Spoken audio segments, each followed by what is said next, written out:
Welcome to the third video on how to use SABeefBulls.com, a very comprehensive search engine to set your own breeding objectives, to identify those animals that comply to your breeding objectives, and then to use SABeefBulls.com as a tool to make the right selection and mating decisions in your beef cattle herd. So this third video will deal with the basic setup of breeding objectives, and for that reason you need to be registered on SABeefBulls.com. Up till now you could use it freely, but here you have to be registered as a user on SABeefBulls.com, where you will get a login and a username and password to use it. For those breeders and owners that are part of Logic's Beef, this is now a free service, and they can use it freely as well once they are registered on the system. So for this reason you need to be logged in to enable you to use SABeefBulls.com, and obviously you must also go and read the terms of and agreements, terms of and conditions of agreeing when using this facility on SABeefBulls.com. So I'm going to log in to the system, and you will see that I have access to all the herds. If you are the owner of one herd, you will only have access to your own herd, but in my case I have wider access to different herds. So what I will then use a herd as an example to how to set up breeding objectives for this rendition. I'm going to use Nguni herd as an example. I'll just have to go through the different herds. I'm going to use this herd of Elmin Willemse as an example, and you will see SABeefBulls will then force you to run through a different series of events to enable you to later on do matings on the system. The very first and important thing in breeding of livestock is always to set your breeding objectives or goals, and therefore that will then be the first step. So we can then set our own breeding objectives. You can use one of the existing values, the cow value, which is a rand per hectare profit value, the growth value, which is a individual animal profitability value post-wean, or a combination of the two, the production value. So and then you can also define your own breeding objective. So if you are not happy with the way we at Studbook deal with the setting up these breeding objectives, you can also set up your own breeding objectives. It also asks you to set up the maximum inbreeding that's allowed in the progeny of this that results from these breedings, and that will then you can set this at any value. It defaults to 6.25% as an inbreeding coefficient. So obviously if you make up your own breeding objectives and you don't use the existing indices, the percentage of contribution of these traits must add up to 100%. So in this case, what I'm going to do is I'm going to use the cow value as the and here you can see the percentage contribution of each of the sub indices. So birth direct 2.5%, birth maternal 0.5%, wean direct, pre-wean growth 16%, milk 15%, maintenance 16%, so that's a negative value on maintenance. Heifer fertility 10%, cow fertility 20%, and productive herd life 20%. That's just the cow value for Nguni cattle in this specific case. So I'm going to use that then as my as my index or my breeding objective in this case. What I then have to do is I have to save this criteria, and you will see that it's now given me a tick mark here to indicate that I have set my breeding goal for my herd. The next step then would be to do a selection of your females, and to make a decision which females you would like to consider in your selection program. So you start a new selection of females, redefine breeding females, and then you have a choice of what animals you would like to include in your selection.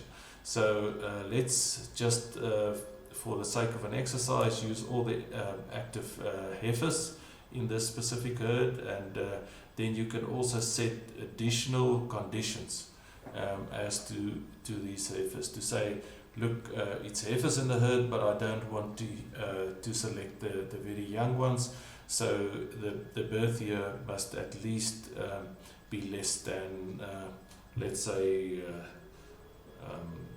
2019 to select heifers from. And then you can also set additional minimum standards for this group to select from this group. So you have a vast number of different traits and properties that you can use in your selection criteria. Let's, for example, we decide that we are only going to mate females with a cow value higher than 90 in the genetic value points, but I can also have individual minimum requirements, independent selection levels for each and every of these traits and properties. So let's just see how many animals were selected from this group.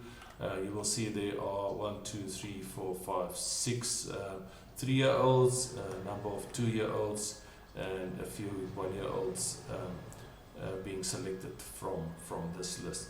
So let's then continue by picking that, and you will see that this is now being picked. I have a cow and heifer selection, and if I want to check the genetic levels of these animals that I have selected, I can click on this specific button, and it will take me to the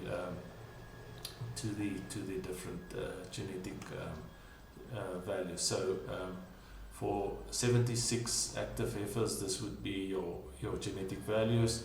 For your active cows in your herd, that would be your genetic levels, and so forth. So it makes life easy to do that.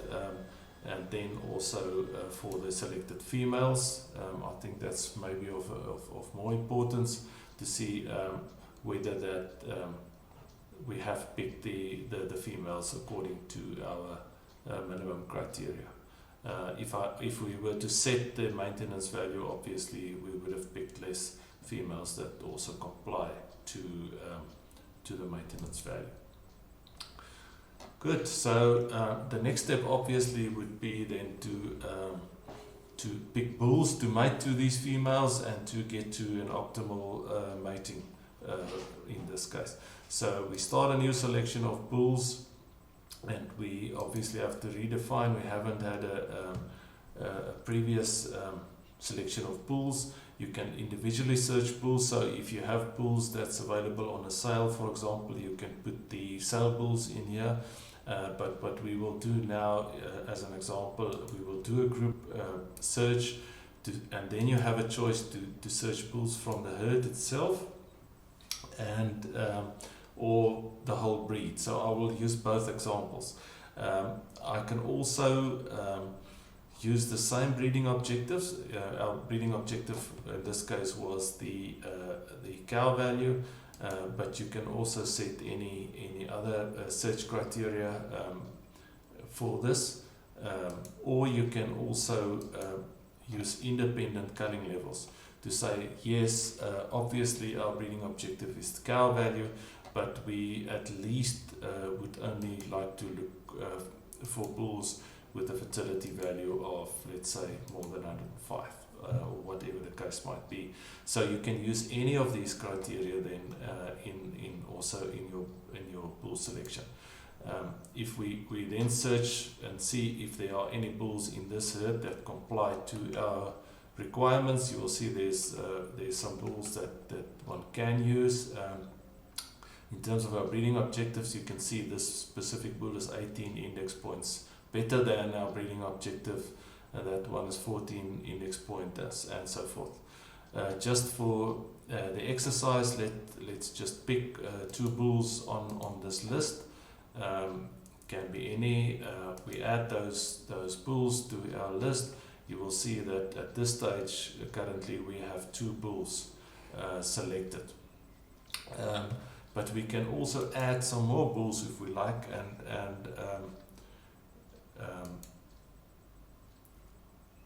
and we can search right through the whole breed for bulls that might comply to our minimum standards. So let's step this up a little bit and say we want some of the top bulls in the breed. The cow value should be over 120, for example. They must breed very fertile daughters, also 20 index points higher than and we had a problem with our females with maintenance, so they should not be too big. So let's say those would be the requirements of our bulls in the breed. So let's see if there are any bulls that actually comply to our minimum standards, and we see there are some bulls that actually fit our minimum requirements, and you can see in terms of our breeding objectives there are quite a few. I'm just going to pick a few bulls and see if they will make a difference to our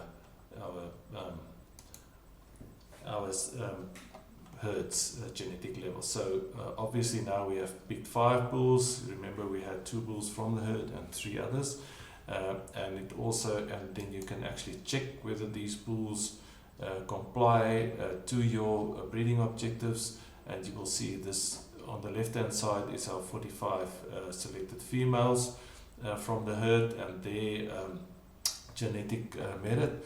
And here you can see the bulls that we've picked. Obviously these bulls are far superior to our original pick of females. So this should be a good mating then in our case. So let's then go through the first matings, and this is where this video will be concluded. We will discuss the results of this later on. So the first step always will be to execute the inbreeding program to see what the outcome would be if we were to mate these specific bulls with this group of females. So this is a theoretical exercise. I'm not going to go to the results now. That will be in a separate video. And then the last important part would be to execute the best possible matings, where each of these bulls will then theoretically be mated to each of these cows, and to see what the outcome would be. The first choice would be to say whether you will only want to have the optimal mating, one bull to a specific group of females, or do you want a second or a third choice in that. You can also set the average or the maximum number of matings per bull. So what generally happens is if you have 5 bulls and you have 50 females to be mated, it will just simply divide the number of bulls by the number of females. But we know that we can use more bulls per female, so one can set this up to, let's say, 25 or whatever the choice would be. And you can also set the maximum matings per individual bull if you like. So that those are the choices that you can carry out. So once you have done that, these matings were now done. and it will show these two buttons are lit up, so you know that the inbreeding has been done and the best matings, the optimal matings, has also taken place. This then basically concludes this third video. In the next video we will have a closer look at the results and what you can expect from doing these matings. Thank you very much for your attention.